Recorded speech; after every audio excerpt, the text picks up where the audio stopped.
Good afternoon, everybody. This is Dale Stonick, Director of Safety here at Ace Doran. Joining me today is Jason O'Brien, Hours of Service Manager. Jason, how are you? I'm wonderful, Dale. Thanks for having me on the call here again. Enjoying this wonderful rainy day here in Cincinnati with you. Oh, thank you so much. It's good to have you back here.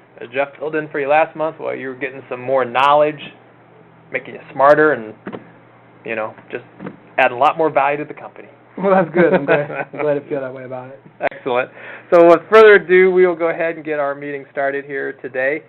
As usual, I'll go over our metrics, how we're doing.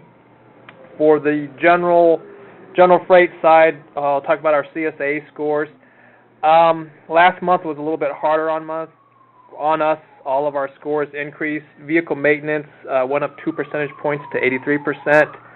Hours of service went up 1 percentage point to 75, and unsafe driving moved up 1 percentage point to 68. Driver fitness up 2 percentage points to 59, and then the crash indicator went up 12 percentage points to 32. Drug alcohol was flat at 1%. On our WIN government secure side of the house, vehicle maintenance points stayed flat at 32. Hours of service was flat also at 11. Unsafe driving moved down 1 percentage point to 5, and everything else did not have scores. Would like to talk a little bit about our accidents here. This second quarter, we are in a position where we're being more challenged, or our cost is challenging to us. So far through the end of May, our goal far as total accident costs was $93,461. And we are currently, through the end of May, on our cost at $86,026. So definitely not as well as we did the first quarter. I want to talk about cargo securement here. In the last couple of weeks, we've had issues with cargo securement. We had an event where we had some sheet metal came off one of our loads. Thankfully, nobody was behind us. We were able to retrieve the cargo and take it to the customer without any further incident, but that could have been very costly, both from a standpoint of somebody getting injured if someone was behind us. We can't get complacent when it comes to securement. We've got to make sure we're doing it right all the time, every time. The other event that just happened here last week for us is we had an issue with 2 coils that came loose with one of our drivers applying his brake really hard. They came loose and they came into the cab of the truck. That was another incident. It could have been, costly to us as far as a human life perspective. I cannot stress enough of the importance of making sure it's secured, really secured. At no time I don't think everyone's ever been cited for over-securement. So let's go ahead and make sure we're doing it right and we're not complacent out there and that we're not putting additional lives at risk by taking a shortcut here and there.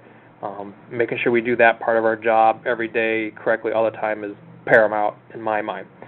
Some of the other accidents that we've had here in the last 3 or 4 weeks is one of our oversized loads, one of our wind tubes struck a bridge down in San Angelo, Texas. That has to be a case where we just need to make sure we are measuring correctly and we're doing the right things. We were en route, but we still struck the bridge, so we just need to make sure that we're measuring multiple times and that we know our height at all times, and if we have to stop, we stop before we strike bridges. And then lastly, lane change accidents. There was 2 of them last week. That's the case where we need to make sure we're checking our mirrors and we're seeing vehicles come in and out of blind spots, and if we can't know for sure that it is clear, we do not make a lane change until we know for a fact that we're able to do so safely without incident. All right, with that, we'll go ahead and move on to some positive stuff here. Talk with some of our drivers who've had clean roadside inspections here in the last 30 days. Give kudos to everyone out there who's getting clean inspections. We definitely like that. We also pay $200 for those clean inspections, just to remind everybody. And especially, we'll talk a little bit more in depth about the upcoming roadside blitz here on June 4th and 6th. So Keith Gillingham, great job, had a clean inspection. Charles Thompson, John or Jake Migalski, Terry White, Brett Taylor, Michael Cook, John Williams, Ralph Gordon, Gregory Lewis, Ivory Chandler, Johnny James, and William Moore. Appreciate for all the hard work that you guys and gals are doing out there, making sure that we get those clean inspections. All right, so I would like to remind anybody, if you do want to make a safety tip or have a comment, it's *3. We'll go ahead and get you in the queue right now, and when we're done, we will take your comment or tip at the end of this call.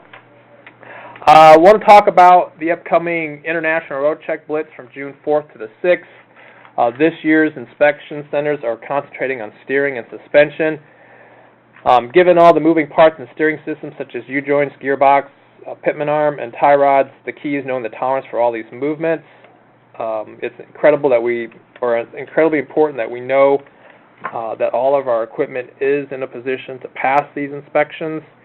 Typically, we do see an increase with inspections, of course, during the month of June, but we want to make sure we're getting those clean inspections coming through. So, according to the CSVA last year's road check, there's 11,910 vehicles were taken off the road for out-of-service items in the U.S. and Canada. Roughly 2% of those vehicles were out-of-service violations for steering. The top 3 out-of-service violations were for brake systems, tires and wheels, and brake adjustments. Though obviously brake-related issues easily top the list for out-of-service violations, any truck that's grounded loses money. Plus, steering issues may also lead to tire problems. With that, I've noticed that Pilot, Flying J are offering mid-trip inspections ahead of the road blitz. So they will be checking the various issues. They'll check your vehicle. Let's see here. They'll keep up preventative maintenance. They're saying proper lubrication, set intervals for prolonged life of any moving parts. Check tires for irregular wear. If the tire's not wearing evenly, this could be a telltale sign that steering and suspension is an issue. Do not ignore noises. A lot of times these issues in the steering system can be heard before it's seen. A whining steering box or a popping kingpin or even tie rod can lead to something bigger ignored. So just to remind everybody, road checks at the Flying J or Pilot and Flying J are free for mid-trip inspections ahead of the blitz. All right, Jason. What do you have to share with us today, sir? Well, Dale, the big thing that I want to talk about, and I know I talked about it before, but there's a big difference today, is dash cams. And the big difference with today is that Bennett has finally come to a decision on a dash cam, and I actually have cameras. So I did just want to remind and encourage drivers to, if you don't have a dash cam of your own, to give me a call and talk about dash cams and maybe the possibility of getting one of those for yourself. They can save your career, and now is the time to do it, especially since we have one. Here at ACE, we actually feel like they're so important. The president, Jim Collins, has arranged for drivers to get a camera, whether they're on an e-log system like Keep Trucking, or if you're just on even paper logs, to where you can get a dash cam at no cost to yourself. We're happy to provide one to you. All you have to do is sign a contract to get it, basically. So please give me a call if you'd like to take advantage of that. Dash cams are good for several reasons, because they protect you, our drivers, and you're our most valuable asset. I did want to mention that neither of the cameras that we do have, one is for the Keep Trucking boxes, and then just another camera is from another company called Katie Links. Neither of those cameras are driver-facing. I did have a driver mention to me the other day that some of our drivers felt like the camera that we had was driver-facing, and even in orientation today, that was the number one question: are these driver-facing cameras? And I can kind of understand. I don't know if I'd want a camera on my desk facing me all day long, so I kind of understand that point of perspective, but these are not that way. These only face forward, so they're just going to see what's out your windshield. And they do have the option on the Katie Links to turn off the microphone as well. I don't think the KT, the Keep Trucking, has a microphone at all. No, it doesn't. So there's not even audio recorded. It's just a video of what's happening. So those are just two things that drivers do often ask. Well, I guess I could see on the KT Trucking, that they have that open monitor on the backside, but that's only for initially when you're setting it up to make sure that the picture is correct or it's properly placed, correct? And I guess going forward, let's just refer to the Keep Trucking as the KT. Okay. We'll refer to the other one as the Lynx. So Okay. you're saying the Lynx has... No, the Keep Trucking, it doesn't have a little monitor on the backside of the camera that you look to make sure it's properly placed. That's correct. The Keep Trucking does not have a screen on it. It is just a camera that you stick to the windshield. Now, you're able to check to see where your camera's facing by going through the app. You click on your truck number, and then it shows you in there where your camera is facing. It shows you like a still shot, so you can make sure you're got it pointed in a good direction kind of thing. Okay, I was confusing that then. You're right. So there is nothing on the backside. I was thinking that camera on the Keep Trucking had a little tiny view box, but it does not. No. Okay. No. And then the Lynx camera, being like an independent camera, does have that, where you're able to see, and then it records locally rather than recording it and sending it to a server for Keep Trucking. Do you know on the Lynx, what type of memories do those have? The memory that it comes with is a 16 gigabyte card, and that would hold probably about 4 hours or so of video, depending upon what your settings are. You can record more video at a lower resolution, of course. That would be at about 1080p for 4 hours. Okay. So if a driver does pick one of those cameras, obviously if an event happens, they're going to have to either download that into a computer or unplug it so it doesn't run itself over and you lose the data before it can be saved somehow. That's right. Yeah, it's real easy to get the memory card out. So removing it would definitely save the footage. I do sometimes recommend drivers to pick up an additional SD card just because they're inexpensive. So should that happen where you do have an event, you can just remove one and then insert the other. And then you're good, of course, then. Right, and then you just keep on going. And then if you need somebody to help you get that video off, they can help you, later once you get somewhere where you can do it at home or wherever. All right. And then you have the other card in there while that one's being saved. The other thing you might want to mention on the Keep Trucking camera, they have made some upgrades where now you can request videos, not necessarily because there's been a hard break, but if you need them for some other reason, that option is now out there. That is correct, Dale. So the Keep Trucking camera used to only send in video when there was a hard brake or a hard acceleration or a hard cornering event, and then it would send that in. Usually those, of course, would be vindicative of a potential crash situation. That's why that would happen. Now with Keep Trucking, however, we can request video in 1 minute increments from whenever we want. So as long as the camera was running, we can request a footage for that 1 minute increment and then provide it. Like we did have a driver, for example, that ended up hitting a cougar, I guess, out west somewhere, and he wanted to see what that looked like. And at that time, we didn't have that availability, but now we do. And then we could share that with the driver if they wanted to see, the event of whatever took place when they were driving. So yeah, definitely a decent upgrade that I know people have been requesting here, probably since that software is launched last fall. Yeah, absolutely. I think it's really important to avoid the your word against their word situation, and it's even better if you have the proof that you need to exonerate yourself should something happen. Yeah, most definitely. Those are definitely a no-lose situation in my mind. So I agree with that. So especially at no charge. Yeah. So it's not costing you a dime. And we are, I guess, if you don't want to sign a contract, we're also selling them at cost too. Well, yeah, that's true. If you didn't want to do the contract thing and you decided you'd just like to have one of the cameras that we offer, they're just $129. They're 165-degree viewing angle cameras, which is really wide. That's a great viewing angle, and then they do record in 1080p, which is a phenomenal resolution for a dash cam too. So those are both good things. Okay. All right. Very good. So, thank you, Jason. Just want to, that's great news. Just, I guess to summarize, make sure everyone, we're getting prepared for next week for the roadside CVCSA road check, June 4 to 6. So let's make sure our equipment is ready to go. We don't have any tire, brake, light issues. Our suspensions are in good condition. The other thing that I think people might overlook at the time is let's make sure we have all the permits we need. If the stickers, your door sign stickers are, right. make sure you have a lease agreement in your permit book. Just look over all that stuff to ensure that whatever they're going to look at, that we have all that documentation. So we do have a couple of callers coming into the queue. Jason, did you have something? Well, just with all the inspection things that you were kind of listing out there to keep an eye on, another thing that you might be asked during an inspection is what mode your ELD or AOBRD, or if you're just using an electronic logbook, what mode that you're in. So if you're on Keep Trucking, just on your Logs tab, which is your main page, you can scroll all the way to the bottom, and there it'll let you know.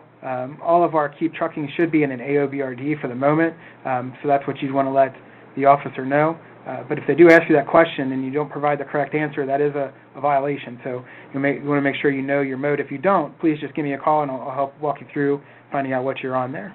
Oh, that's a good point. You got to make sure and the other thing is, if you haven't done so, I know we've talked about it in the past numerous times, but make sure your tablet is secured, mounted. Either you have it in some sort of device that holds it in your cup holder or on your passenger seat in an A-frame, or somehow it's secured and within sight. We want to make sure we get all parts of our inspections clean, and it's great if we pass the vehicle side, but either a driver or a log issue, it's still not a clean inspection. So it's got to say no violations discovered to truly be a clean inspection. So we do have a couple callers in queue, so *3. Before we reach to those, let's go ahead and pull our drawing for our Ace Yeti mug. Oh yeah, I really like these cups, and I'm a little jealous. I wish I had one, just so you guys know that. We're gonna go. Let's get a blind look. Oh, you picked two, dude. Oh well, I did it blind, Dale. All right. Charles Thompson, way to go, Charles Thompson. We will make sure we get out your Ace Doran Yeti mug. Yeti, I think it's called a Rumbler. Rumbler, okay. It's a good sized mug. That's all I know. Yeah. As Jason said, they are very nice. Very nice mugs. I wouldn't mind having one too, but it is what it is. So I'm not eligible. So, right. Let's go ahead and we'll. Gerald Wise or Jerry, how are you? Good. What are you up to today? Well, yeah, doing the thing, trailer trucking. But I have a question about the dash camera on the Keep Trucking. So as you know, I don't run mine on Wi-Fi all day. I only do it at the end of the day. So my camera is not transmitting to you then, is it? Well, with the camera, it's going to use the cellular connection that's in your box. So in your Keep the box has ELD box, a connection through Verizon. So it would still send in video footage through that connection, yes. Okay, I just wanted to make sure then, because you guys were telling me that my location doesn't show up because of the way I'm doing my Wi-Fi until I do it. Right. The location it's going to get from your tablet, and if it's not connected to the internet, it won't send that. Yeah. Okay, yeah, I just wanted to make sure that the camera was actually feeding you something when my logbook isn't, so. Yes. In that situation, the camera would work just fine. Okay, that's all the thing I have. All right, thank you. That was a great question. Thank you. Thanks. All right. Now we have another caller. Go ahead and put it in, Pat.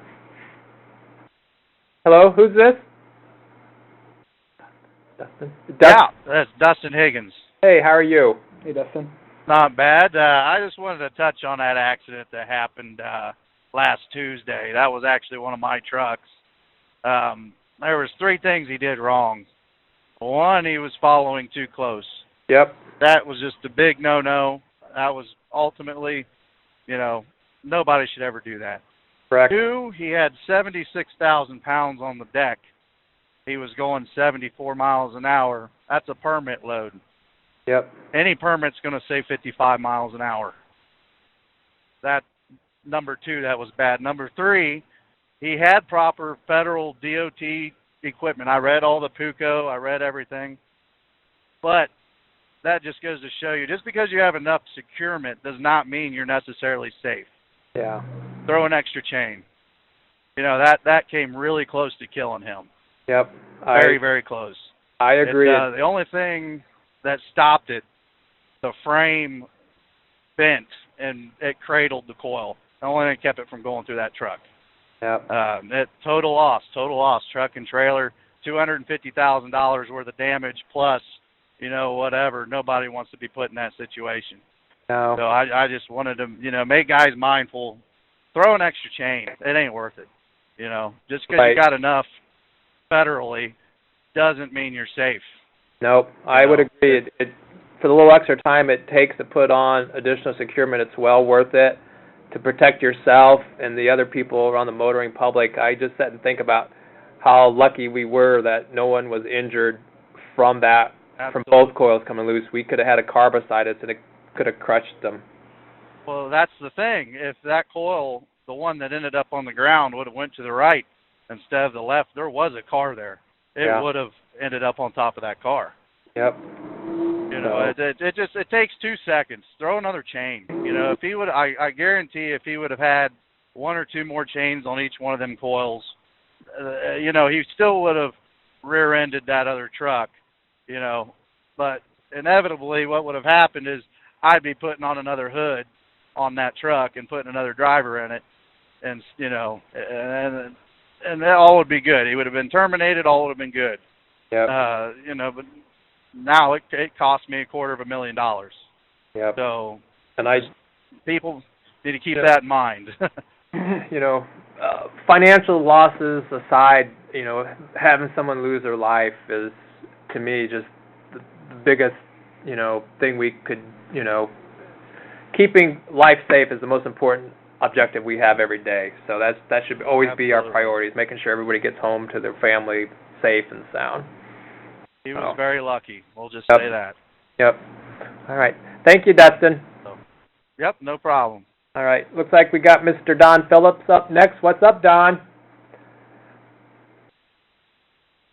Hello, Don?